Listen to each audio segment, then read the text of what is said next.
네, 오늘 우리에게 주시는 하나님 말씀은 사도행전 1장의 말씀입니다. 사도행전 1장 12절로 15절까지의 말씀입니다. 사도행전 1장 12절로 15절까지의 말씀, 넉절의 말씀인데요. 저와 여러분이 한 목소리로 함께 받들어 읽습니다. 시작. 제자들이 감람원이라 하는 산으로부터 예루살렘에 돌아오니 이 산은 예루살렘에서 가까워 안식일에 가기 알맞은 길이라. 들어가 그들이 올라가니 베드로, 요한, 야고보, 안드레와 빌립, 도마와 바돌로메, 마테와 및 알페오의 아들 야고보, 셀로딘 시몬, 야고보의 아들 유다가 다 거기 있어 여자들과 예수의 어머니 마리아와 예수의 아우들과 더불어 마음을 같이하여 오로지 기도에 힘쓰더라. 모인 무리의 수가 약 120명이나 되더라. 그때에 베드로가 그 형제들 가운데 일어서서 이르되 아멘. 이는 하나님의 말씀입니다.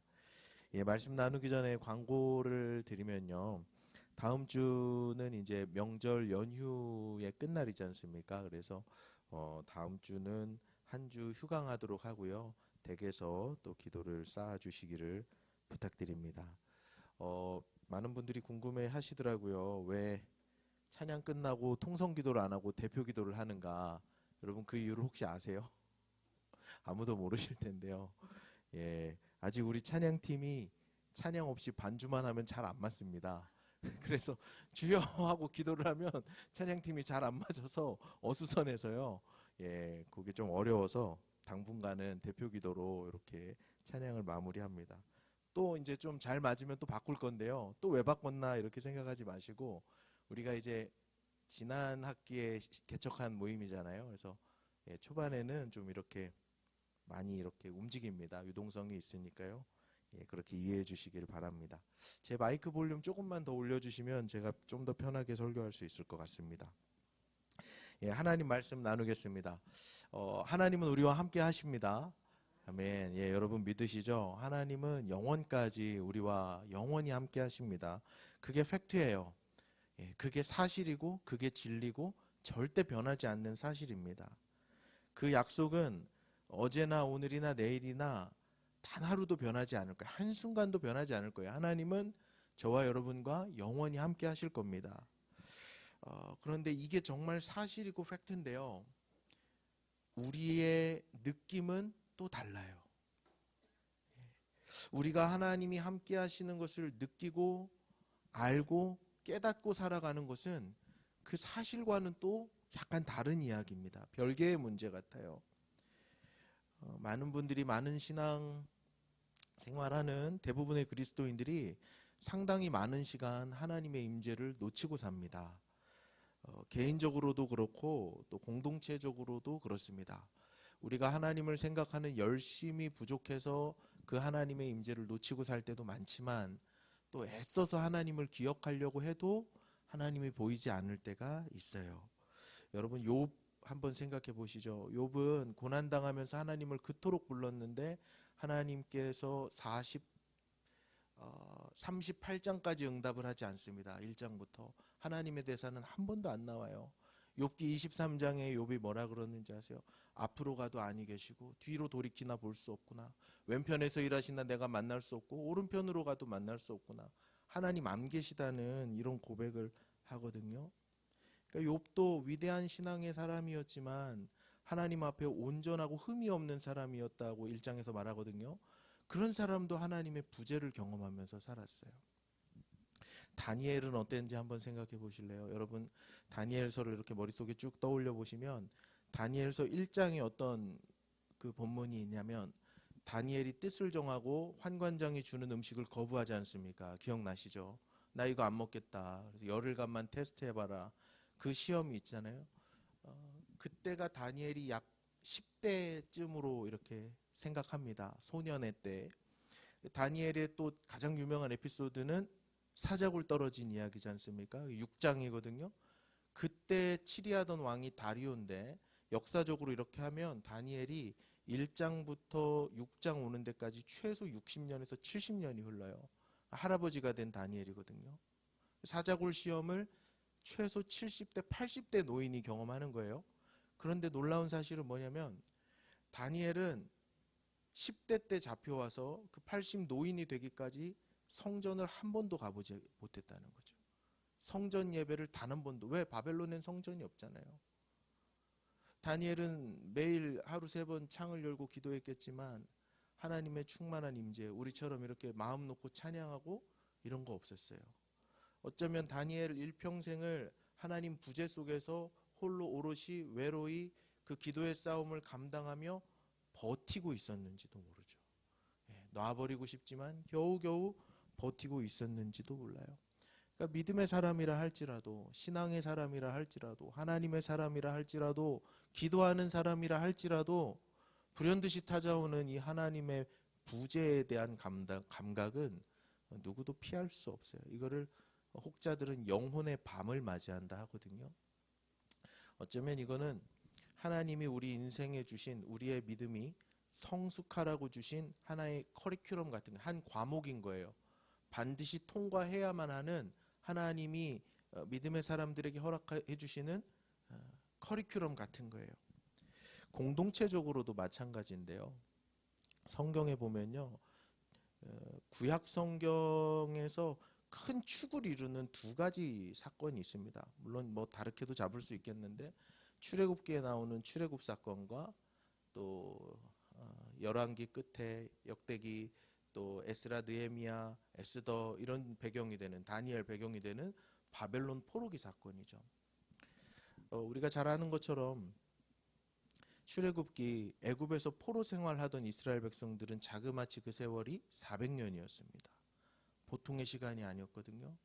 그리고 그들이 하나님 앞에 부르짖는 소리를 듣고 하나님 내려오셔서 그들을 감찰하셨거든요. 그 부르짖는다는 소리는 언젠가 한번 나눴던 기억이 나는데요. 이렇게 통성기도 한다는 뜻이 아니고요. 그냥 와 이렇게 비명을 지르는 거예요. 400년 동안 이 히브리 백성들은 하나님이 도대체 계시다면 나에겐 왜 이런 아픔이 있는가, 이런 상황을 보냈고요. 바벨론 포로기 70년은 훨씬 더 심했습니다. 왜냐하면 바벨론 포로기 이전에 솔로몬의 그 아름다운 영광을 보았거든요. 이스라엘 백성들은 하나님의 말씀과 율법대로 살아가던 조상들이 다윗의 때에 어떤 복을 누렸는지, 어떤 하나님의 축복을 누렸는지를 경험했거든요. 그래서 영화로운 성전도 짓고 이방인들 사이에서 굉장히 위세를 떨치면서 하나님께 복받은 백성으로 사는 걸 알았거든요. 그런데 그 성전이 무너져 내리고 성전 없는 상태로 70년 바벨론 포로기를 지내는 거예요. 이건 뭐냐면 이스라엘이 공동체적으로 하나님의 부재를 경험하는 거예요. 교회가 하나님이 없는 듯한 시간을 겪는 거예요. 우리도 비슷한데요. 여러분, 지난 3년 코로나로 인해서 우리 교회가 얼마나 많이 어려웠습니까? 그죠? 얼마나 많은 교인들이 어려웠고 얼마나 많은 목사님들이 이 하나님 없는 듯한 시간을 보내야 했나요? 제가 아는 한 목사님은요, 참 마음이 아프던데, 벌써 한 2, 3년 전 얘기죠. 코로나 초창기니까. 작은 교회를 개척하셔서 이제 몇몇 성도님들 모여서 예배를 드리는데요. 모일 수가 없으니까 세를 낼 수가 없잖아요. 네. 그래서 그 교회를 빼고 어디서 예배를 드리셨냐면, 그 성도님이 왜 그런 걸 하시는가 모르겠는데 7080 라이브 주점을 하셨대요. 거기 이런 마이크가 또 있으니까 거기 빌려서 예배를 드리셨다는데 마음 참 아파하시더라고요. 사람들 술 마시고 노래 부리는 그런 곳에서 예배를 드릴 수밖에 없는 그 목사님의 심정이 얼마나 어려우셨을까 하는 생각해요. 또 3년 동안 매스컴에서 의도적으로 교회를 얼마나 악의적으로 보도하는, 물론 교회가 잘못한 것도 많아요. 잘못한 것도 많지만 또 조회수를 올리기 위해서 많은 사람들을 보고 자극시키는 그런 뉴스를 전파하기 위해서 얼마나 교회를 마치 세균의 온상인 양, 악의 축인 양 오도하는 일들이 많았습니까? 이런 상황 속에서 과연 하나님은 지금 한국 교회를 위해서 무엇을 하시는가, 이런 질문하죠. 이렇게 교회가 어려운데 하나님은 보이지 않고 믿음의 사람들은 예배가 무너지면서 하나둘 신앙을 잃어가고 교회는 넘어져 가는데 하나님은 나타나 도와주실 기미가 안 보이는 그런 칠흑같이 어두운 때를 우리 교회도 보냈다는 거예요. 자, 교회와 개인에게 이 하나님의 부재 경험은 아주 일반적인 것이라고 할 수 있어요. 하나님은 영원히 우리와 함께 계시지만 우리의 믿음의 감각이 포착하지 못할 때가 매우 많습니다. 지금 오늘 본문에 나오는 제자들도 마찬가지예요. 자, 이거는 그냥 우화적인 해석입니다. 뭐 신앙적인 신학적인 진술은 아니고, 자, 예수님 돌아가시고 40일 부활하셔서 40여일 같이 계시고 승천하셨죠. 그러면서 예수님 뭐라 그러셨어요? 성령님 오시기까지 기다려라 이러셨잖아요. 그러면 지구에는 지금 누가 계세요? 예수님도 없고 성령님도 없는 거잖아요. 우화적인 이야기라고 했습니다. 여러분 너무 그렇게 심각하게 표정 짓고 듣지 마시고요. 지구에 있는 이 제자들은 성령님도 없고 예수님도 안 계시는 그런 고아 같은 시간을 보내고 있거든요. 지금 이 사도행전 1장 장면에서 굉장히 어려운 상황이었어요. 그리고 이 지금 120명 정도의 사람들이 마가의 다락방으로 추정되는, 이 마가의 다락방이라는 단어는 성경에 안 나오는데요. 이 본문에서는 다락방이라고 그러고 또 다른 본문에서는 마가의 집이라는 표현이 있어서 요 두 개 합쳐서 아마 마가의 다락방인가 보다 이렇게 우리가 생각을 해요. 자, 마가의 다락방이라고 추정되는 어떤 곳에 모여서 120명이 함께 기도하고 있단 말입니다. 지난주에도 나눴지만 제자들의 상황은, 이 120명의 상황은 편안한 상황이 절대 아니에요. 예수님이 잡혀가셔서 십자가 처형을 당한 지 이제 한 달 조금 지났다고요. 그러니까 살기 등등한 유대인들이 또 로마인들을, 로마 병사들을 어떻게 구슬려서 체포하고 또 다시 박해하기 시작하면 이들의 운명도 이제 끝나는 거죠. 그런 상황 속에서 이들은 무엇을 했는가? 14절을 다시 한번 읽어보겠습니다. 14절입니다. 시작. 여자들과 예수의 어머니 마리아와 예수의 아우들과 더불어 마음을 같이하여 오로지 기도에 힘쓰더라. 아멘. 이 말씀 가지고 두 가지 은혜를 삼고자 하는데요. 여러분, 제자들의 상황은 지금 절망적인 상황입니다. 매우 불안한, 몹시 불안한 상황입니다. 예수님이 분명히 성령 오실 때까지 기다려라 하시고 땅끝까지 증인되라고 하셨지만 그들의 신변이나 안전에 대해서 안전할 거다, 이런 말씀은 해주지 않으셨거든요. 그러니까 굉장히 불안한 상황 속에서 기도 모임을 계속하고 있어요. 자, 예수님이 보이지 않는, 하나님이 없는 것 같은, 교회에 하나님의 영광이 떠나버린 것 같은, 우리 개인의 삶 속에 하나님의 임재가 더 이상 보이지 않는 그런 상황 속에서 우리가 해야 될 두 가지가 있는데요. 그거를 오늘 방금 읽은 그 말씀을 통해서 한번 은혜를 삼아 보려고 해요. 첫 번째는 뭐냐면 우리는 공동체와 마음을 같이 해서 기도해야 한다는 거예요.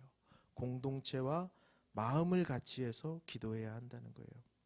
여러분, 고난당하고 힘들 때, 예수님이 나에게 안 계시는 것 같을 때 내 형제가 나와 마음을 같이 해주는 게 얼마나 큰 위로가 되는지 몰라요. 마음을 같이 한다는 것은 내가 너와 하나라는 느낌을 주죠. 마음을 같이 해줄 때 우리는 엄청난 지지와 엄청난 위로와 엄청난 격려를 받습니다. 장례를 치러보신 분들은 다 하나같이 공감하시리라 생각하는데요. 장례 일정이 얼마나 고됩니까? 그죠? 마음도 괴로운데 일정도 참 고되잖아요. 그런데 그때 우리 교우들이 목사님과 함께 우르르 장례식장에 조문 오는 그 행렬을 볼 때 여러분 마음 어떠셨어요? 그냥 그 자체만 봐도 천사가 들어오는 것 같지 않습니까? 저는 그런 경험을 했거든요. 그냥 그들이 똑같은 조문객이죠. 그렇지만 성경책을 손에 낀 목사님이 빈소에 찾아 들어오실 때 마치 하늘의 천사들이 와주는 것 같은, 왜냐하면 그분들이 내 마음을 공감하고 계시다는 사실을 알기 때문이죠. 마음을 같이 한다는 굉장한 파워가 있어요, 여러분. 저는 교회에서 목사로 사역하지 않습니까? 그러니까 가는 곳마다 리더의 자리에 있기 마련인데요. 물론 이제 뭐 제가 팔로워가 되는 자리도 있죠. 근데 이제 리더의 자리에서 다양한 모임과 다양한 예배, 다양한 모임, 팀 이끌다 보면 마음을 같이 하는 공동체와 마음을 같이 안 하는 공동체에서 딱 느껴지는 게 있어요. 마음을 같이 하는 공동체는요, 그냥 같이 있으면 마음이 편해요. 겉으로는 드러나는 게 다 똑같습니다. 다 교양 있게 대우해 주시고, 교양 있게 인사를 나누고, 교양 있게 아멘하고, 서로 마음을 나누지만, 마음을 같이 하는 공동체는 정말 힘이 돼요. 제가 실수하고 부족하고 그런 모습을 보여도 이분들이 진정으로 용납해 주시는구나라고 느끼면 힘이 납니다. 격려가 되고 하나님의 지지와 격려, 따뜻한 그걸 느껴요. 근데 똑같은 모습으로 앉아 있는데 똑같이 아멘하고 똑같이 같은 사역을 하는데도 불구하고 마음이 함께하지 않은 공동체에 가면요, 결과는 좋아도 마음은 힘들어요.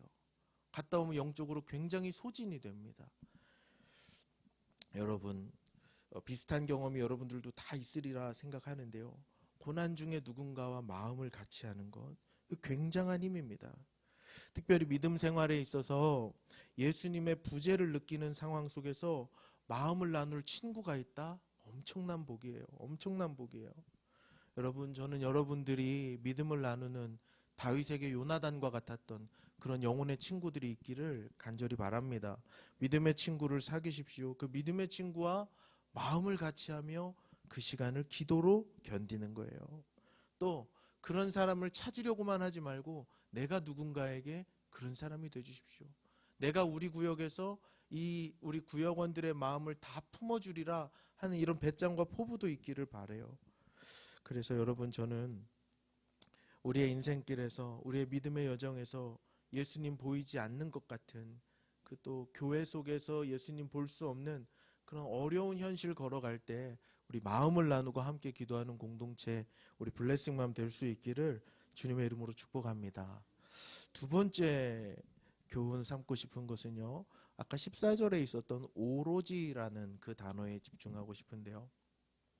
오로지 기도했다 이런 표현이 있죠. 오로지 기도에 힘쓰더라.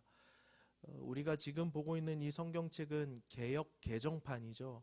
2000년대 초중반 때부터 이 개역 성경을 우리 교단에서 표준 성경으로 인정해서, 여러분 한번 성경 바꾸셨던 기억 다 나세요? 옛날 성경은 번역이 좀 달랐어요. 개역 한글판이라고. 거기는 전혀 기도에 힘쓰더라 이렇게 번역했거든요. 저는 초등학교 때 전혀 기도하는 게 뭐야, 전혀 하지 않았다 이런 말을 하는데 전혀 기도에 힘쓰는 게 뭐야 이런 생각했던 기억이 나는데, 이 오로지라는 단어, 이거를 제가 좀 찾아서 공부를 좀 해보니까요, 이 오로지라는 단어가 프로스 카르테레오라는 어려운 헬라어더라고요. 두 단어의 조합인데, 프로스라고 하면은 영어에서 전치사 투 뭐뭐 쪽으로 이런 표현이고요. 또 카르테레오라는 이 단어는 조사해 보니까 변함없는 힘을 보여주다래요. 변함없는 힘을 보여주는 거예요. 예. 오로지 기도에 힘썼다는 건 뭐냐면 이 120명의 성도들에게 두려움이 있었겠죠. 절망감이 찾아왔겠죠. 도망가서 숨어버리고 싶었겠죠. 그러나 서로가 마음을 같이 하면서 서로가 서로에게 변함없는 기도의 힘, 내면의 힘을 서로가 서로에게 보여주었다는 거예요. 그 힘은 하나님을 갈망하는 힘이었겠죠. 주님께서 약속하신 성령님께서 하루속히 와주시기를 고대하는 그 내면의 힘이었을 거예요. 주님의 임재를 갈망하고 소망하는 그 힘으로 오로지 기도에 힘썼다는 거예요. 그 힘을 보여주었다는 거예요. 여러분, 오로지 기도하는 것은요, 우리의 의지가 좀 필요해요. 우리가 힘을 내야 하는 부분입니다. 신앙이라는 것이요, 절대로 인간의 의지로 완성되진 않습니다. 하지만 인간의 의지 없이 되지도 않아요. 하나님이 우리의 의지와 우리의 능력 넘어서 초월적인 힘으로 역사하시는 그 부분이 있기도 하지만, 하나님의 응답을 기다리면서 우리가 믿음으로 한 발 내딛어야 할 부분도 있는 거예요. 우리가 의지를 들여서 하나님께 기도하기 시작할 때, 변함없는 힘을 공동체에 보여주며 기도하기 시작할 때 놀라운 역사가 일어나게 됩니다. 이 내면의 힘은요, 오로지 기도했다는 말에서 말하는 그 힘은 겉으로 드러나는 힘이 아니에요. 기력이 없으신 분들은 통성기도 할 수 없겠죠. 저처럼 젊고 체격이 있고 하는 사람들이야 1시간 내내 뭐 소리 지르면서 기도할 수 있겠지만, 기력이 쇠하신 분들은 어떻게 기도할 수 있겠어요? 그렇다고 힘이 없는 게 아니에요. 목소리가 안 나오는 분들도 있을 거예요. 병이 들어 계시는 분도 있을 거예요. 그러나 그분들도 힘있게 기도할 수 있어요. 변함없는 내면의 힘을 가지고 기도에 열중할 수 있어요. 또 그것을 내 형제들에게 나타내 보여줄 수 있어요. 그거는 겉으로 드러나는 힘이 아닌 거예요. 기도하는 힘은, 오로지 기도하는 그 힘은 겉으로 드러나는 게 아니에요. 내면의 힘이죠. 여러분, 기도가 무엇이라고 생각하십니까? 저는 종종 이런 말 생각하기를 좋아하는데요. 저를 한번 따라해 보십시오. 찬양은 음악 그 이상이다. 찬양을 음악이라고 생각해요. 찬양을 노래라고 생각하는데 아니요. 찬양은 그 이상이에요. 우린 시편을 읽는 것만으로도 하나님을 찬양할 수 있습니다. 또 한번 따라해 보겠습니다. 설교는 논리 그 이상이다. 설교를 배울 때 가장 중요하게 배우는 거는 논리적인 부분이에요. 하지만 경험적으로 아는 건 뭐냐면 설교는 논리 그 이상이에요. 마지막, 기도는 언어 그 이상이다. 한 번 더 하겠습니다. 기도는 언어 그 이상이다.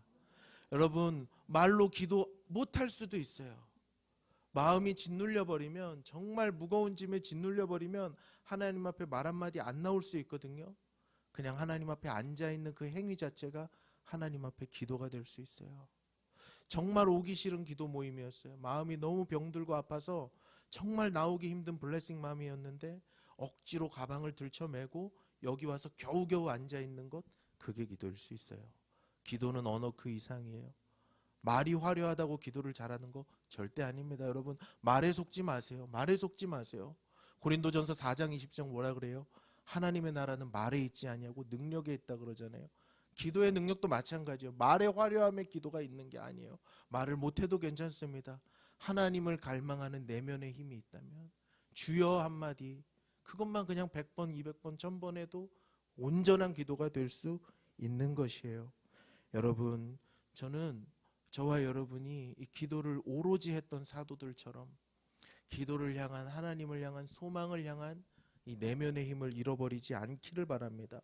또 우리 안에서 계속해서 일어나는 그 내면의 힘이 내 주변 형제를 격려하고 일으키는 일이 있게 되기를 바랍니다. 공동체가, 제자 공동체가, 120명의 제자 공동체가 이 일을 했을 때 어떤 일이 일어났을까요? 15절 하반절에 보면 베드로가 일어나서 말하기 시작하죠. 여기서부터 놀라운 일이 일어납니다. 예수님이 부활하시고 40여일을 이 땅에 계셨어요. 예수님 6월절에 돌아가셨잖아요. 그리고 오순절 성령이 임하지 않습니까? 그러니까 예수님 승천하시고 오순절까지 며칠 안 걸리거든요. 이 며칠 안 걸리는 이 시간 동안 120명이 한 자리에 모여서 마음을 같이 하고 내면의 힘을 서로에게 보여주며 기도했을 때 갑자기 베드로가 일어나서 이야기를 하기 시작합니다. 여기서부터 놀라운 일이 일어나는데요. 이 이야기는 다음 주 쉬고 그 다음 주에 또 나누도록 하겠습니다. 정말 놀라운 일이 일어나는데요. 여러분, 우리가 서로 마음을 같이 하는 너그러운 블레싱 마음 공동체 될 수 있기를 바라고요. 겉으로 드러나지 않아도 이 내면 안에 있는 주님을 향한 갈망, 소망, 그 기도의 힘이 서로가 서로를 격려할 수 있는 그런 힘이 될 수 있기를 간절히 바랍니다. 우리 찬양하면서 기도의 자리로 나아가겠습니다.